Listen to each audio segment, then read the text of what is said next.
Et l'autre principe qui me semble très présent dans la propagande actuelle, c'est le principe numéro 5. Eux, ils font des atrocités, nous, tout au plus, une bavure. Ça peut arriver, hein, qu'on fasse une bavure. Mais les atrocités, c'est eux. Et en fait, on se rend compte que, et là aussi, c'est depuis la guerre de 14 au moins, on gomme toutes les atrocités de notre camp pour ne retenir que celles de l'autre camp. Alors vous allez me dire, est-ce qu'il y en a aujourd'hui dans notre camp? Il faut lire ce que le rapport d'Amnesty, par exemple, qui a relevé qu'il y avait des traitements inhumains, des assassinats de prisonniers russes de la part des Ukrainiens.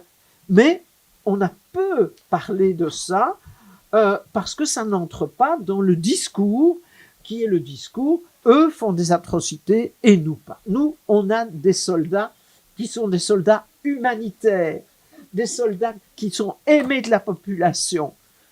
Bon, il faut voir, évidemment, chaque époque a redit ces principes-là, mais ce n'est évidemment pas le cas. Et les atrocités, moi je crois qu'il y en a toujours des deux côtés.